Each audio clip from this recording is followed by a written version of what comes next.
दोस्तों, आज हम जानेंगे मन को शांत कैसे रखें। मनुष्य का मन बहुत ही चंचल होता है और इसलिए मन में कई तरह के विचार उत्पन्न होते हैं। क्षण भर में ही व्यक्ति का मन कई चीज़ों को सोचने लगता है।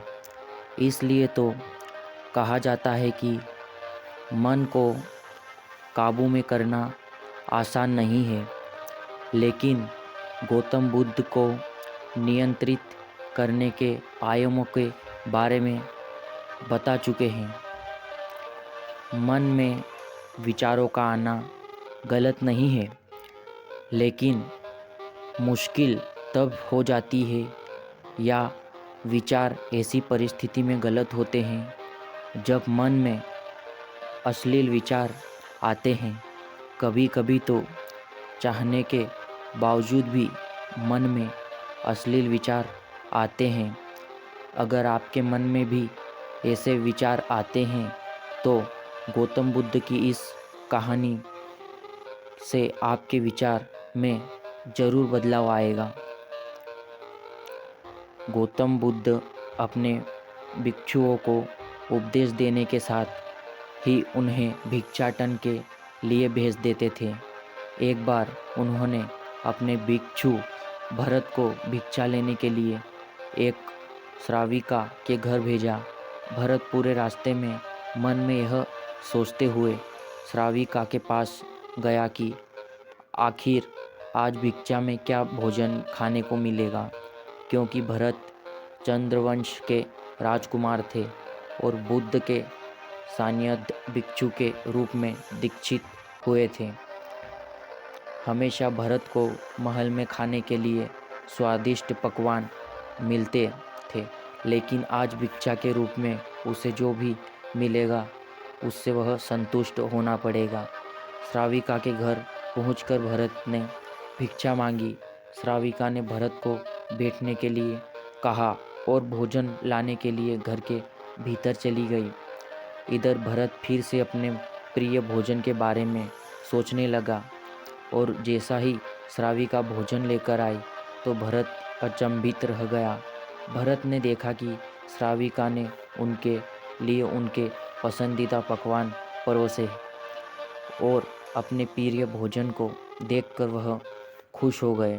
भोजन ग्रहण करते वह भी भरत सोच रहे थे कि महल में तो उन्हें भोजन के बाद विश्राम करने की आदत है, लेकिन आज उन्हें भोजन के बाद वापस तेज धूप में चलकर आश्रम जाना होगा।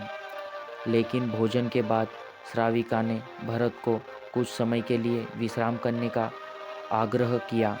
भरत फिर से खुश हुए कि आखिर आज उन्हें के मन में की सारी इच्छा कैसी पूरी हो रही है।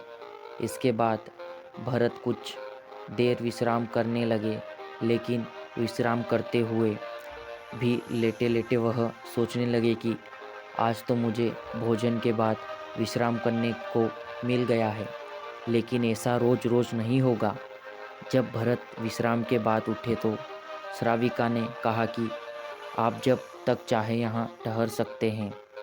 भरत अब समझ गया कि ये कोई संयोग नहीं है हो सकता। उन्हें श्राविका से कहा कि मुझे क्षमा कीजिए, क्या आप मेरा मन पढ़ सकती है?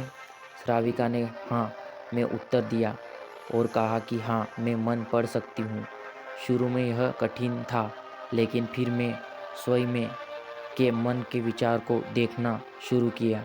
पहले मेरे विचारों की संख्या अनगिनत हुआ करती थी। इसके बाद मैंने विचारों पर ध्यान केंद्रित किया, बिना पक्ष विपक्ष के अपने विचारों को देखने लगी। इस तरह धीरे धीरे मेरे मन में विचारों की संख्या कम होती गई और सारे व्यर्थ विचार दूर हो गए। इसके बाद से ही मैं दूसरों के मन में चल रहे विचार को पढ़ लेती हूँ। हालांकि श्राविका की बात सुनकर भरत घबरा गए। इसके बाद भरत ने श्राविका से आज्ञा ली और आश्रम के लिए निकल पड़े। रास्ते में भी भरत से फिर से मन में आए विचार का स्मरण करने लगे कि श्राविका को के बारे में उसके मन में अश्लील विचार भी आए थे। श्राविका ने उससे भी जान लिया होगा वह मेरे बारे में क्या सोचती होगी। भरत खुद को अलजित महसूस करते रहे। भरत ने आश्रम पहुंचकर गौतम बुद्ध से कहा कि अब मैं कभी भिक्षाटन के लिए नहीं जाऊंगा। बुद्ध ने भरत को पास बुलाया और कहा कि क्या हुआ है, तुम मुझे सारी व्यवस्था बताओ।